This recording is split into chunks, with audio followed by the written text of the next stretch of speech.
We are starting an interview with Reverend Bernie Lindsay. Yeah, Lindsley. I tripped you up by talking about that just now. Okay.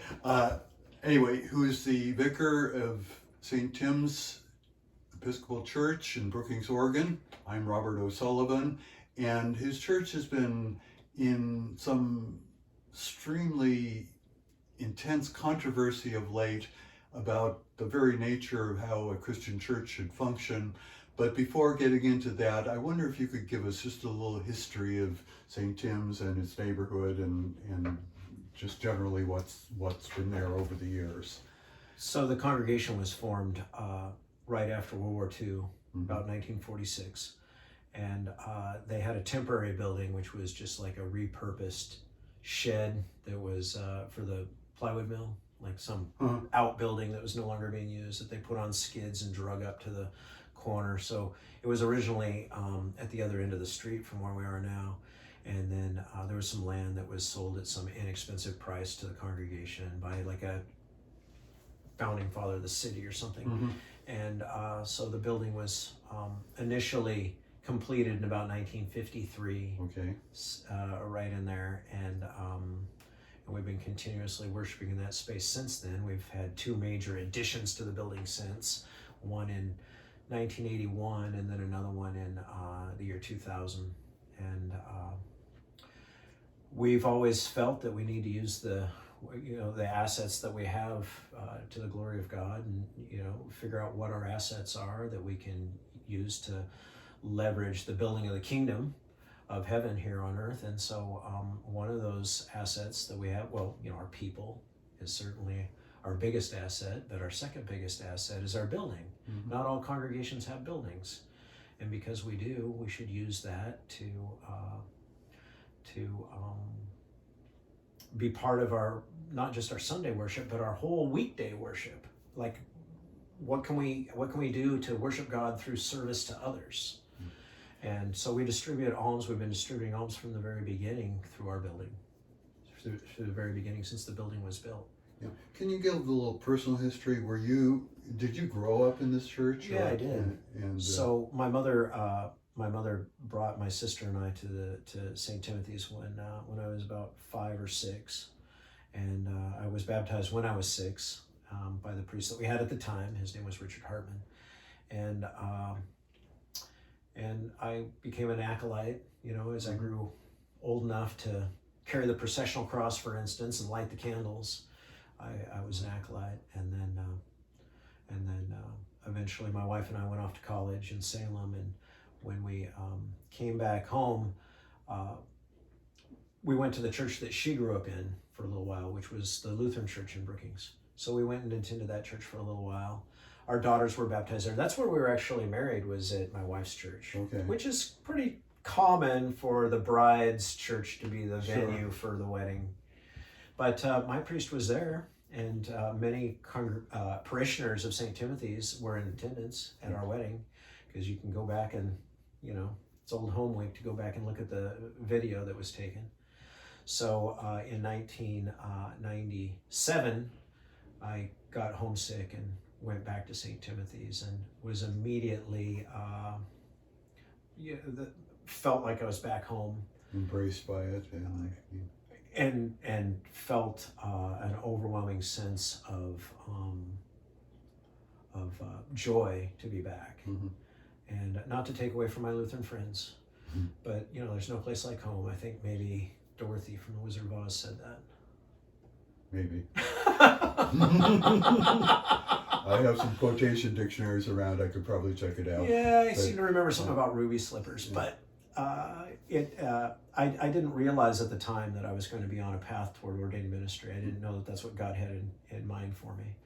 But as my faith got reawakened, I realized that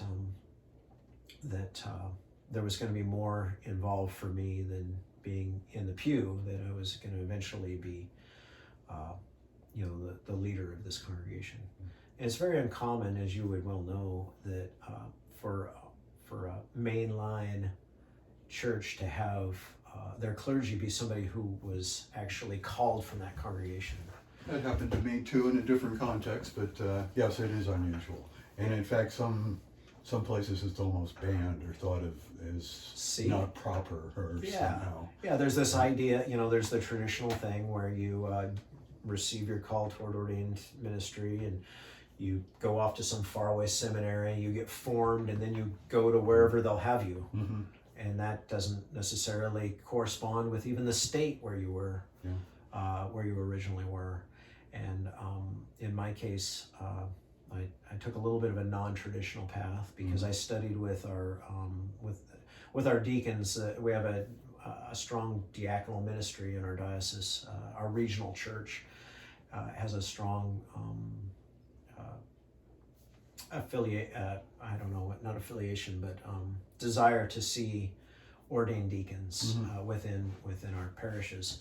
And so we had a school of formed deacons, and I went and attended there for 3 years, and then went to a traditional seminary for 1 year. And in Virginia, was it? In Virginia, yeah, in Alexandria, Virginia, at a place called Virginia Theological Seminary, just right across the Potomac from Washington, D.C. And that became a really formative year for not just me, but my family. My daughters were still young then. They were in the 5th grade and the 8th grade while we were there. Mm-hmm. And then my wife as well was able to experience, to share in this seminary experience that helped kind of form us more formally, right? A more formal formation. Okay, formal formation. Yeah, yeah, a little bit redundant perhaps. So, were you employed largely as a fisher person during that time? And continue to be. So my family, I come from 3 generations. I'm a 3rd generation commercial fisherman, and I continue to fish for Dungeness crab with the boat that we currently have in the winters. And I used to fish year round. It was my only source of income back when my wife and I were raising our kids. But what happened though is I decided to kind of scale back to just the one season, just the one fishery. And what the thing is that I didn't think I was going to always be a commercial fisherman. I thought that I was going to go to college and get a MBA, a Master's in Business Administration, and I was going to go into the corporate world and become the CEO of some corporation. Well, the boat is owned by a corporation, and so I kind of am, but in a backward way. Okay. Yeah, and pastors are kind of like the CEO of the congregation too. In many ways, I think that it's safe to say that it's probably changing in recent years, but years ago, mainly people went to college who had desired to be in the ordained ministry, went to college, went to seminary, and had very little real life experience. Have you any insights about the difference between those clergy and those that maybe have seen a little more of the world? See, that's an interesting idea, because I don't quite understand how somebody could discern a call to ordained ministry, in a young age. Because for me, it didn't happen until I was older. And I kind of can see it, I suppose, but how do you know that that's something you're going to devote your entire life to when you're 16, perhaps, or when you're 18, or I don't know. In some traditions, that maybe happens more than in others, depending on their education systems and that kind of thing. But at that seminary that I went to, half of the students there were on that track that you're talking about. Okay. Like maybe they had taken a year off in between. But maybe they were in the Peace Corps, perhaps. But they were still like in their early 20s. So there was those students that were in their early 20s, and then there was all of us that were like second vocation folks that had already had these different careers. And I kind of feel like for me, there's no way coming fresh out of seminary, if I would have been 26 or 27, I would have been able to be an effective senior pastor for a congregation with the experience that I had from not just running a boat, but whatever else I've done. I felt like it wasn't going to be a problem at all, because you know how this goes usually. When you get out of seminary, you go and do some sort of kind of like an internship. Yeah. Well, certainly in the Lutheran tradition, you do an internship for what they call the vicarage year. But you go and you serve as an associate pastor for a time, and then there's this kind of progression where eventually, and then you get a small congregation, and then eventually you get a bigger. Neither you or I did that. Yeah. We had a different type of way that we've come into our ministries, but you see that with a lot of the people I went to seminary with, where they kind of climbed up to these bigger congregations over the course of time. But for me, I was able to move directly into the position of vicar, which we use the term vicar differently in the Lutheran tradition and the Episcopal tradition. But the priest in charge of my congregation, I was able to make that transition very quickly because I'd already had employees, crew on my boat, had already been through various different, real life experience type stuff. But you know what's been really important for my ministry, though, is to be well connected into this community where I already knew, first of all, within my parish, I knew where the skeletons were buried. I knew where to step around and which doors not to look in. Yes. But in my community, I knew who the various different civic leaders were. Having gone to school here and all that. Yeah, because they're my former classmates in a lot of cases. Or maybe they're people that I worked with in another context. So I felt interconnectedness is really important to me, and working collaboratively is extremely important as well. So we've been able to, our congregation has been able to make connections to other organizations that wouldn't have been available so much to somebody who would be coming in fresh from out of town. That certainly sounds... It takes time to develop those relationships. Yeah. And I already had those relationships. That certainly helps. And they've been nurtured since then, even more so. I've heard you preach some about changed attitudes in your own mind about the poor. Do you want to comment some on that? Yeah. So growing up in this community that is, I grew up, working class, of course, fishing. And, my classmates came out of timber industry. Those are families. The two big things around here. Yeah. So we didn't have a lot of exposure to things like minority groups, but we also had this sense of pull yourself up by the bootstraps, that mythology that you can, It's not even physically possible if you have bootstraps to do that. But yet there's this sense. There's this, the kind of that whole deal about the American dream. Racial altar, right to the Supreme Court. You get, if you put in enough effort, you're gonna, you're just really a millionaire in waiting.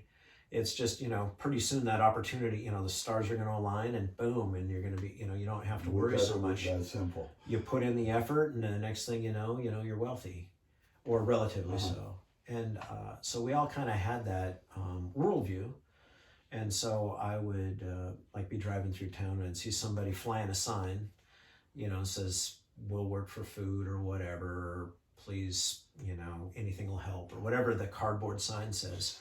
And I would see those folks and I would think, and this is when I was in my 20s, I would think to myself, why don't they get a job? If they can stand on that street corner for 6 hours at a time, certainly they could stand in front of a dish pit at a restaurant and wash dishes for 6 hours. If they could, this is what my mindset was. I thought that, why don't they just get a job? And I'd kind of metaphorically shake my fist at them. And kind of resentful that they were, lazy or whatever. And what I came to realize through my experience with St. Timothy's, with my congregation, as I started to understand my faith better, what I realized was that everybody comes from a different set of circumstances, and some folks are more broken than others for legitimate reasons, not through their own choosing. And what I realized is that I was blaming the victim for their circumstance. and because they got some other thing that happened, traumatic brain injury, or perhaps maybe they have autism, or maybe they have some other learning disability that I don't know about. Rough Or maybe childhood. just because they're not missing a leg, just because their disability isn't visible to me as I'm driving through at 45 miles an hour through my windshield of my car, just because I can't see that disability doesn't mean that it isn't real. Doesn't mean that it doesn't exist, and doesn't mean that it doesn't prevent them from being able to do the things that I think they should do, even though I don't even know that person. I think they should be able to do these things based on what a 10-second glance through my, or whatever, through my windshield. What changed your attitude? Well, what happened was I started to go to our Bible studies that we were having. So our previous pastor at St. Timothy's, our vicar at the time was Father Bill Smith, and he had a progressive view of Christianity, and we're in our Bible study, and one day he told me what the word liberal means, what it actually means. He says, have you ever looked on a bottle of shampoo and you see where it says, use liberally, rinse, rather repeat? and I thought, because up until then, the people that I had grown up with thought that liberals were like commies, or those are the people to be like. That's an insult to call somebody a liberal, which maybe it still is in certain circles. But I realized that to be generous with God's abundance is actually what we're called to be as followers of Jesus Christ. And if we can recognize that whatever it is that we have is just on loan to us from God. There's a thing that we say that all things come of thee, O Lord, and of thine own have we given thee. We say that during our spoken Eucharist that we do on Wednesdays. It all belongs to God. Why do we think that somehow or another we should hoard it? Now your parish is, I'm not sure famous or notorious is quite the word, but for being responsive to the needs of the poor. Is this a long tradition in this parish? Yeah, it is. It's it's one of those things where I stand on the shoulders of giants, right? And Father Bill certainly was a man that had a clear view that our faith had to actually have action attached to it. Results. Yeah, we can't just, we can't worship God on Sunday and then on Monday curse the guy on the street corner. We have to actually live into what it is, who we claim to be.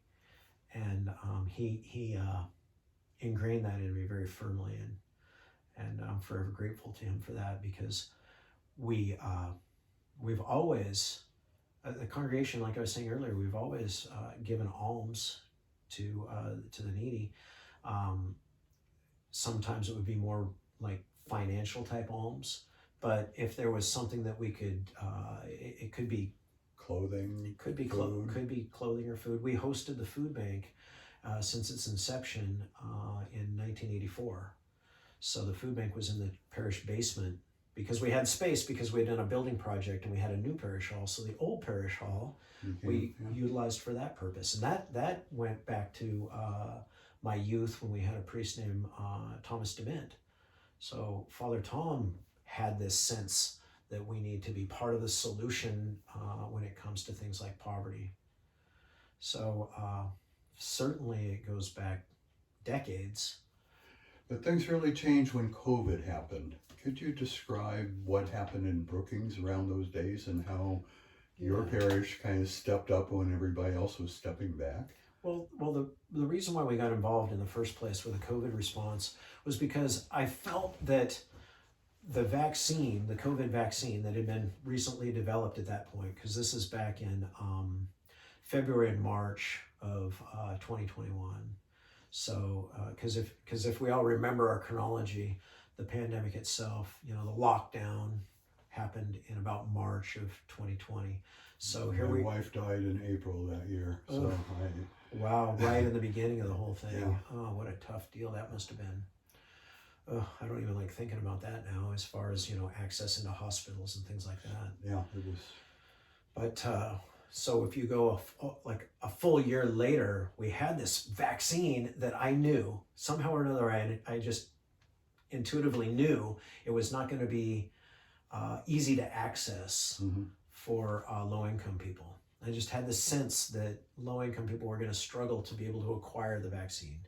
So I thought, well, why don't we make it easier by being a vaccination site where we can get our people safe from, this deadly virus. Yeah.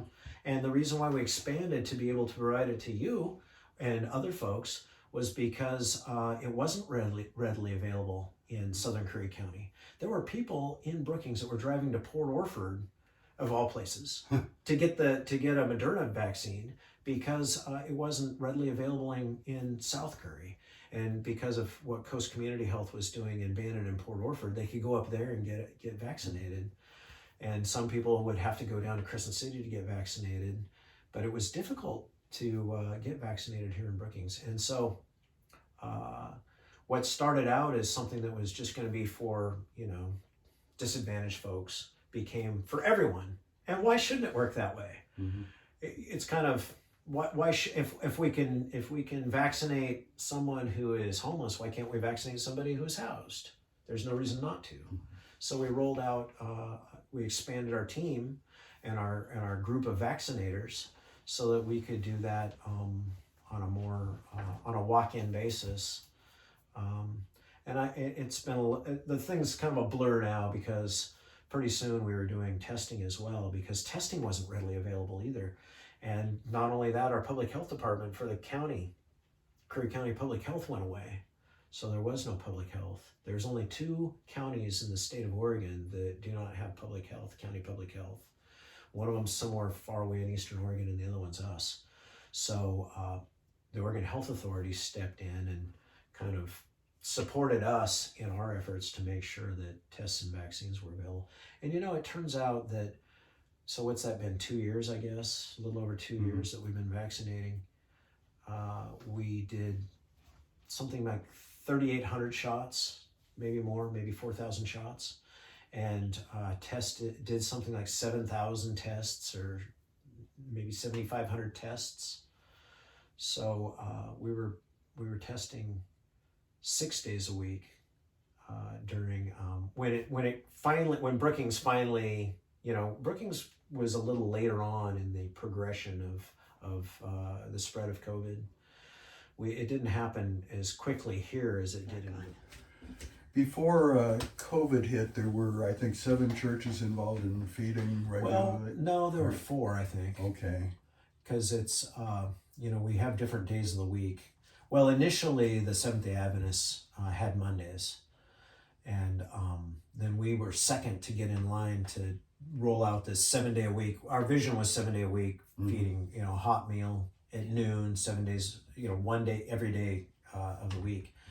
And so the Seventh-day Adventists had Monday, and then we took Tuesday. Star of the Sea Roman Catholic Church took Wednesday. Thursday was for the Presbyterians continue to have that day, and then Trinity Lutheran has Friday. But Saturday was a little bit hard to fill, and so there was these 2 women that provided that meal in the home ec room of the Azalea Middle School. And so they did that in that spot for a few years, and then there was like this requirement that they had to get some sort of liability insurance that they couldn't afford. So I invited them to come and just serve their meal out of St. Timothy's, and they did. And they brought their funding with them, so it was pretty cool. Yes. I mean, yeah. And then Sunday was really hard to get a church to fill in Sunday, so eventually we took that on as well. And then when the Seventh-day Adventists weren't able to do Monday anymore, we picked up Monday. So for a time we were doing Saturday, Sunday, Monday, and Tuesday. But then with the pandemic, we went to 6 days because the Star of the Sea and the Lutheran Church, they were in full lockdown, and the one church that continued to serve the whole time was the Presbyterians on Thursdays. So we were 6 days a week for a time, and then gradually as the other churches came back online, they got their days back, and now we're back to 4 days a week again. Now, had the city ever expressed any concern before these days? No, I think the city was very supportive of what we were doing. I think the city was proud of what we were doing. What happened? Well, I think something must have turned political. I think part of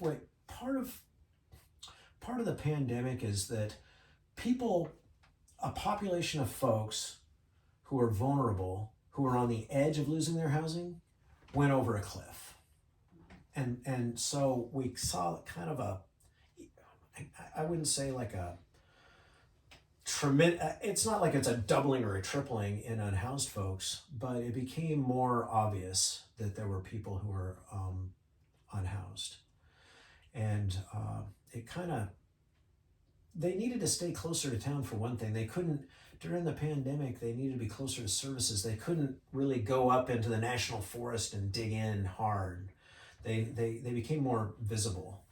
And wasn't there a change in policy by the feds? well, there was, and that actually came out of Martin versus the city of Boise. So Okay. that was in 2018. So Yeah. that was even before the pandemic started. Mm-hmm. That said that it's cruel and unusual to fine someone for sleeping in a public park, for instance, on public land, because they have nowhere else to be. So there's no, unless you provide them a space and they refuse to go to that space, there's no, you can't penalize someone for existing.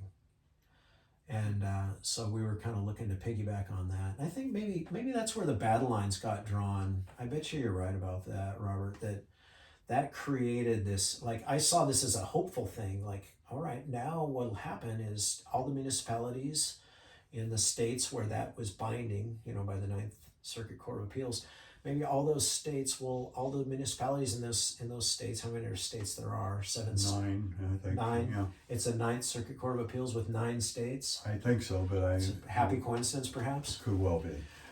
But I was hoping that all of those communities would roll out shelters to say, it's not appropriate for people to be in, it's not appropriate for people to be in parks. So let's put them in another place.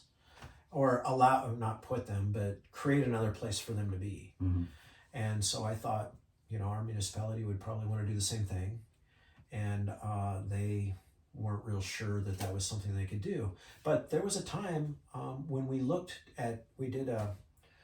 did like an inventory of publicly owned lands within the city limits, and identified them, through records, property ownership records. And me and some city officials and some other people that are, that this is important for, we went and toured. We loaded up in some cars and we went to those various different spots that we'd identified on the map to see if they would be practical or not. And there really wasn't a place. And so it kind of fell through the cracks, because there was a real hope that we could put in something similar to what's in other communities, like in Medford, where they have a thing called Hope Village, or like in Eugene, where they have Opportunity Village, I think it's called, Mm-hmm.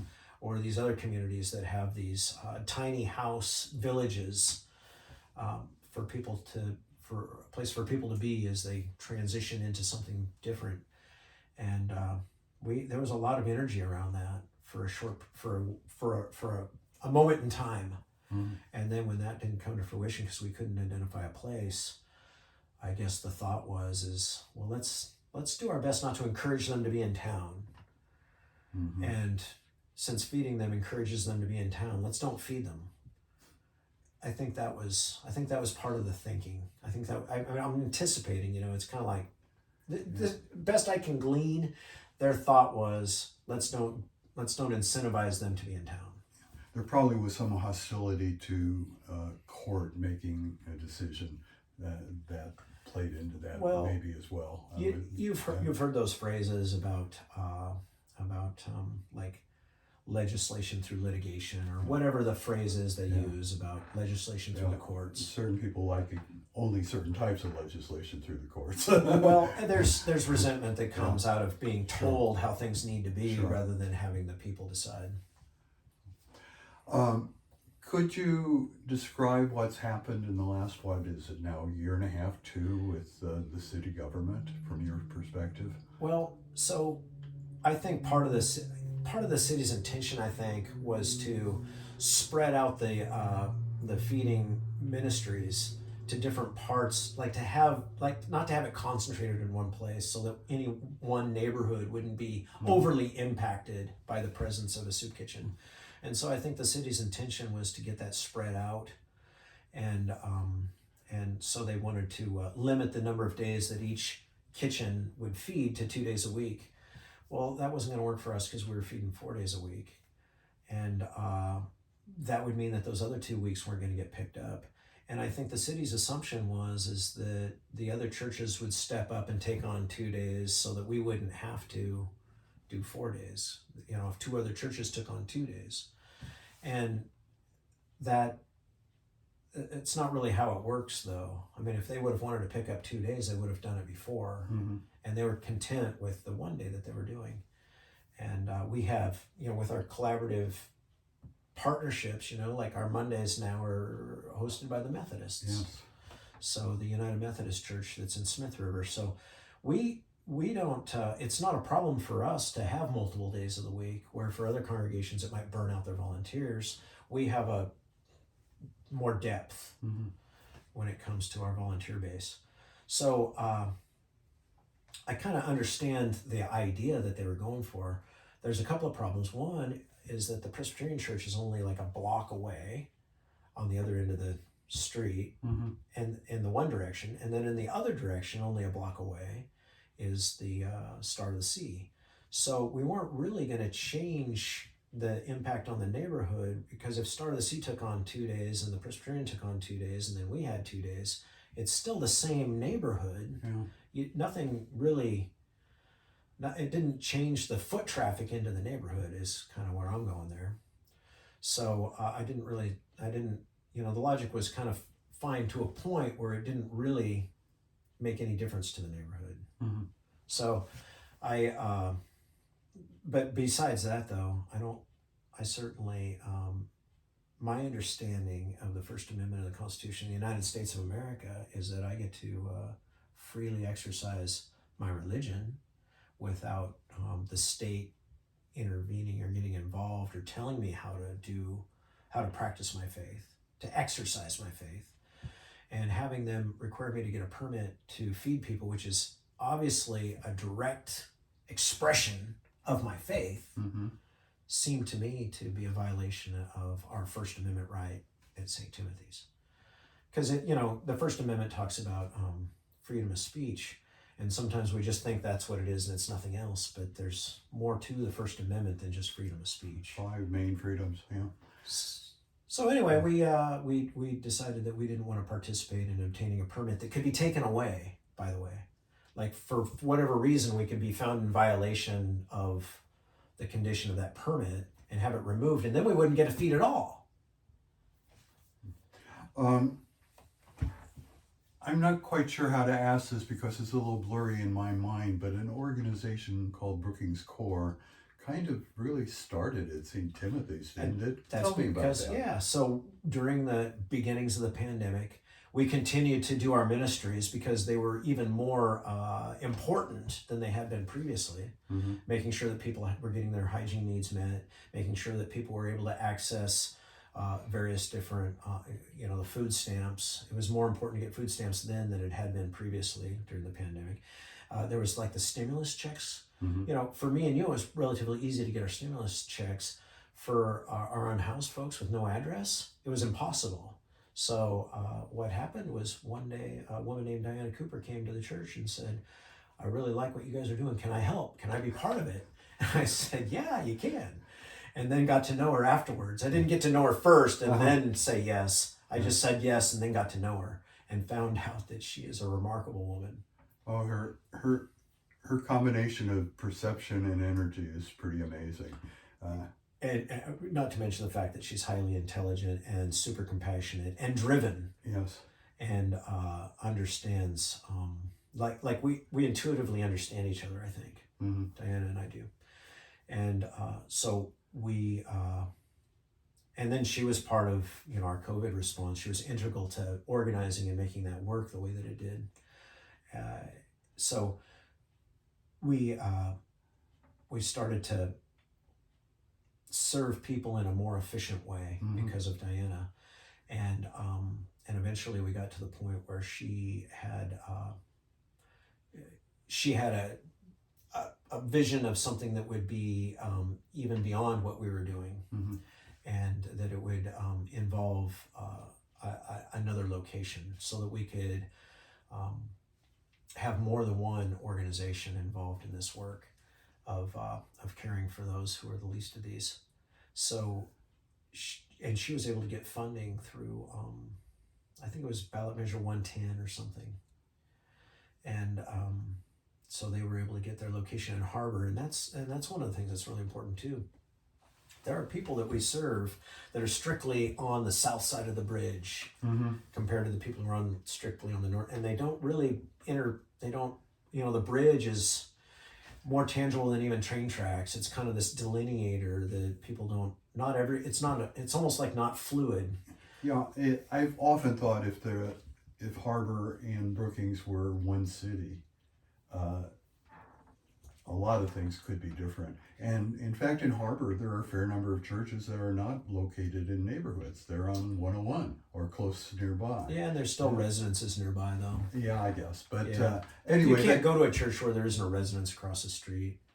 but the non-relationship or the tenuous relationship between the two, one city and the other a non-city, complicates a lot of things, I would think. So the good news about Core being located in Harbor though is that they have like almost, I mean, we overlap in the people we serve, certainly we do, but there's some folks that are kind of like distinctly part of their service. I don't know, what do you want to call that? Their target demographic. Mm-hmm. The things about hygiene and personal effects and that, some people were a little surprised when they heard about showering being one of the things that happens at St. Tim's. Could you give a little background on all that? Well, we've had this shower. We've had it available to people to use since years. 1981. Okay. And I think that project was completed in early 1982, but so be it, right? We're talking over 40 years ago. And one day we decided that why don't we just like make this even more available? Why don't we have because the only thing that was slowing people down from using the shower was access to towels. Mm-hmm. So we decided, why don't we develop a towel laundry ministry where we have people wash towels on a regular basis so that we can have this shower being more utilized. Mm-hmm. And so we ended up with, I don't know how many people used the shower this morning, probably 20. Wow. Because we average over 20, I think, typically 20 to 25 probably. And then what we realized is that they're getting back into the same dirty clothes. Yeah. So maybe we need to figure out, first of all, to make clothing available for the clothes that can't be washed even, but why don't we get a laundry thing going on? So I happen to know a lady that owns a laundromat, and I called her up one day and I said, how can we work together? And she said, let's develop a voucher system where they'll get the voucher from St. Timothy's and they'll bring it, and I'll do their laundry I'll put the coins in the machine, and we'll wash their clothes, and we'll do it on Tuesdays, because that was our soup kitchen day at the time, our primary soup kitchen day. And so yesterday was a Tuesday, and I bet you I think we did 40 loads yesterday. And we're not talking 40 loads like you would have in your washer here at your house. Mm-hmm. We're talking the 50-pound commercial clothes washers, where they're washing sleeping bags and jackets and all their clothes all at once. And so it's the equivalent really of like 3 loads that you would do at your house in these big commercial washers. And members of your community come and help while there? And, I'm pleasantly surprised by how many people in your church seem actively involved in all of this stuff. Yesterday Pastor Jim was there. Michelle came by for a while. One of my friends, Stephen, who his own self is unhoused, he's a big part of it. And then of course the owner and me. And then we have a group in town called Adapt, and so those folks come by. And they one of the big components they bring to the table is they have a van they can use to transport people around to their appointments and things. Because a taxi cab is $8 each way in our town. $8 each way. Small town. It's insane. Yeah. And I wouldn't pay that. And then the other thing too is that dial-a-ride's all fine and dandy, and a lot of people can utilize that, but it's you got to kind of plan your whole day around dial-a-ride. At the hearing of the Planning Commission recently, a lot seemed to revolve around a limited understanding of a church as a building with people who are there for worship. Yeah. Is that your idea of a church? Well, there's so much. It was such an oversimplification, unfortunately, and I kind of felt bad for whoever came up with that, because they kind of defined a church as something that you do on Sunday mornings. That's what a church is. Where a church is a collection of people who praise God and serve God, and in the case of being a Christian church, try to emulate the teachings of Jesus Christ within. We do that within a spiritual context, but there's a physical context too, which revolves around our building. So the idea that Sunday morning worship, where you might hear a sermon or sing some hymns, like that's all that we do. We do countless other things, and what I appreciate is one of my thoughts is that if we're going to define church, we should have defined worship, and we should have defined alms, because part of what a church does is gives alms, and worship is not restricted. Worship is, think about the myriad of ways that we worship God, that we offer praise to God. And for me, as a follower of Jesus Christ, I have to do that by honoring my fellow human being in acts of mercy. And alms, you would say, is not just handing out some money; it's showing acts of mercy and concern. And because think about, even if all you do is you just, somebody has had a bad week, bad month, bad year, just to be that listening ear and to pray with that person. Mm-hmm. That is obviously the work of the church, to be present for people who are struggling, even if we don't do anything for them, even if there's no exchange of goods or money or anything else, just to be present for someone. How many times have you and I needed a listening ear? Mm-hmm. And fortunately, we've had access to people that will listen to us. But there's a whole group of people, a whole world of people that don't have anyone that they can trust that will listen to them in a non-judgmental way. So, I don't know. There's not that many therapists around. Yeah, I get the sense that a lot of counseling and often informal forms take place there, but you also have had what sometimes has been called a legal clinic, and that it's unfortunate it's been maybe turned that way. But would you explain a little about that? It's kind of like legal aid. So what we're talking about, so when people try to access services they're entitled to, there's roadblocks oftentimes. All over the place. And one of those roadblocks might be that they have a criminal record that needs to be expunged. Mm-hmm.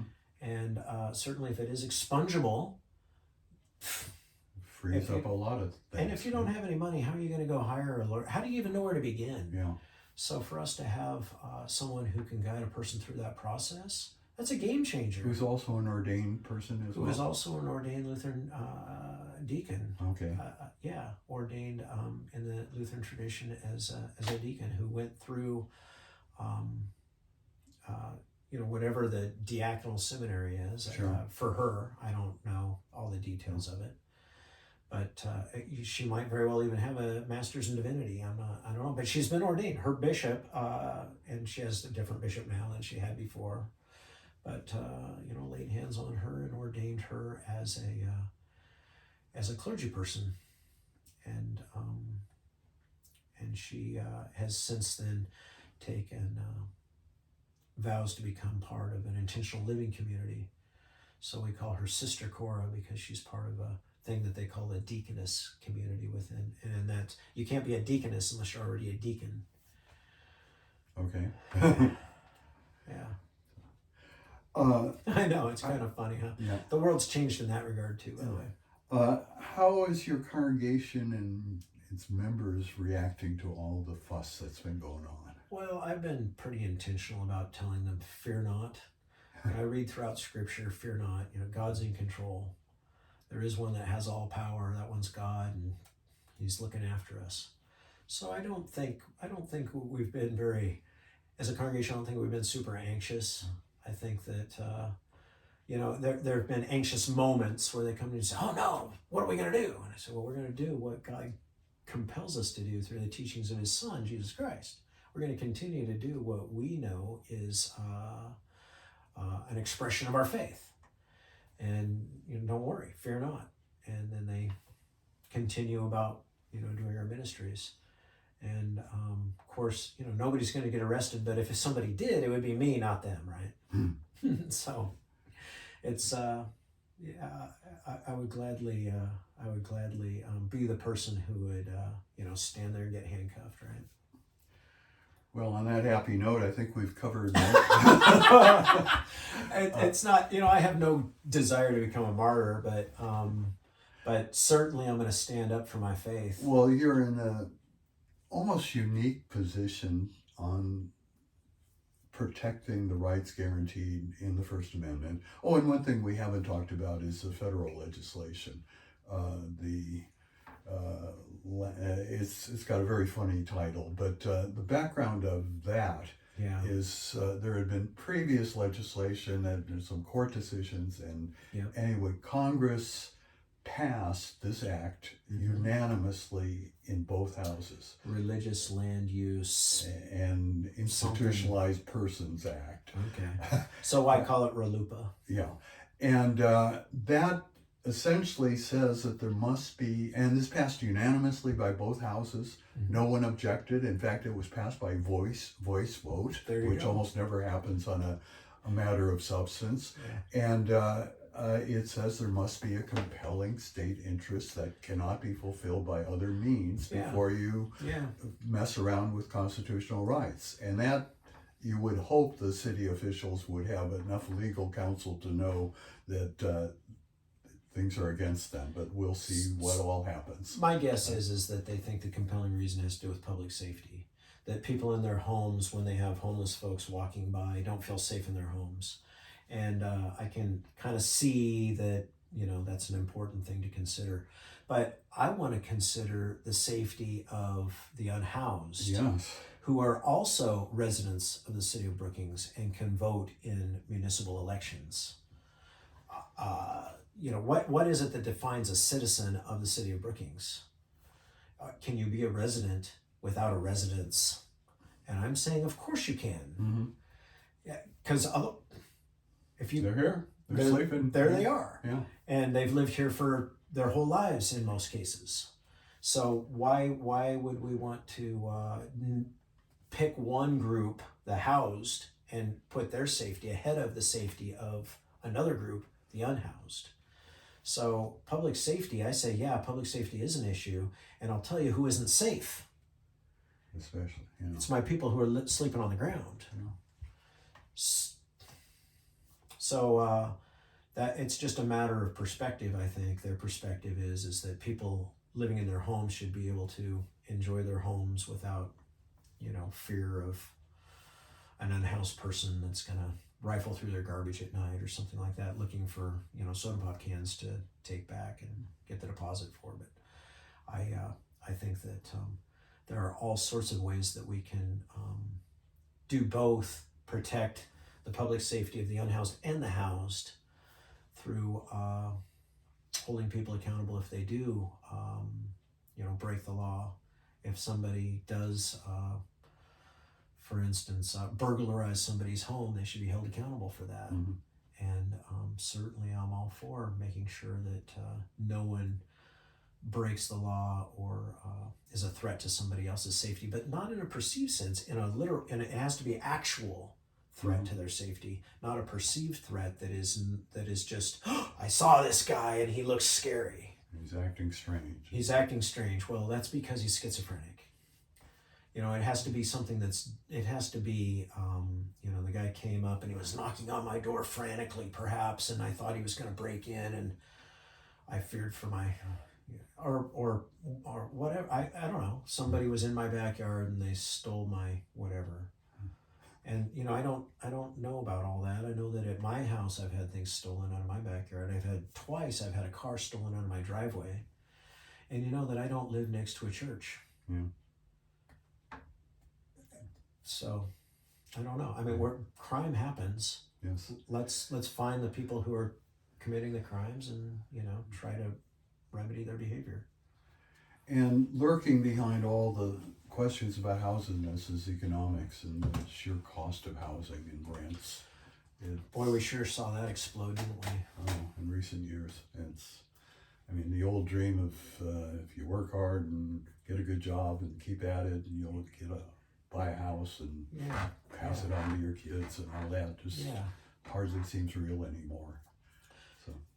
So that's the other problem, is that our housing inventory is extremely sparse, and what is available is extremely expensive. And a lot of vacation houses often not being used at all. Well, they've come off the market for working families. Yeah. So one of my hopes, this is like one of the next big things that I hope to be working on, is to get a parcel of land, perhaps 16 acres or more, and develop it into workforce housing, where it would be duplexes or maybe even apartment buildings on the land, where we would be able to get a nonprofit developer and create these housing opportunities for affordable workforce housing. Like, we would be able to control the rents because we would own the property, right? How's that for an idea? That's a wonderful idea. So instead of telling somebody what they can charge for rent, we would own it and be able to just do the right thing without trying to force somebody else to do what we think they should be doing. How's that a bad thing? This is an outstanding, that opportunity. I crave that opportunity.